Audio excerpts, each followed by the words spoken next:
Thank you, Your Excellency, the Deputy President. Ladies and gentlemen, I think we may just want to conjecture the symbolism of where we are. We are at the Ngong racecourse.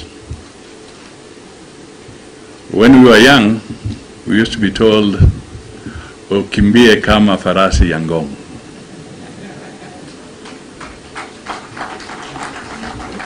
Today, Kenya Kwanza is getting bigger. It is getting much more stout. It has become the perfect stallion in Kenya's politics. So we are here because we are unveiling a winning horse. So I stand here to say that let us tell Kenyans that if they want to win and get something of their bet, then they should place their bet on Kenya Kwanza. This is the winning horse. For very specific reasons that the Deputy President has brought out.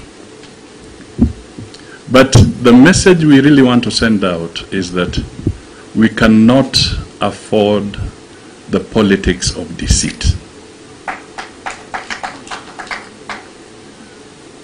We talked about a trust deficit some time back, but it seems people did not learn much about what we were saying. Because right now, what we are seeing somewhere else is that there is a resurrection of that trust deficit.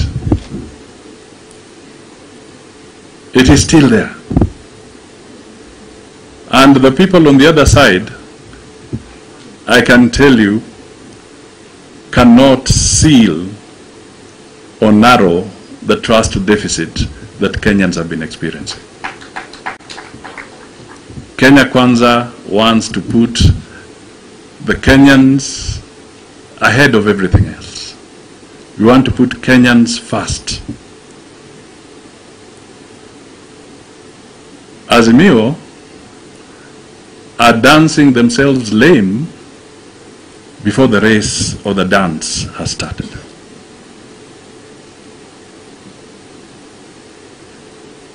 They are dancing themselves lame. Ladies and gentlemen, let us pull together. Let us bring integrity into our politics. Let us work with respect across the spectrum of our political parties. Let us acknowledge and recognize the independence of those parties. But let us build a common collective for the benefit of the people of Kenya. And I know the leadership that has presented itself here voluntarily in broad daylight is speaking for millions of Kenyans. Kenya Kwanza shall succeed.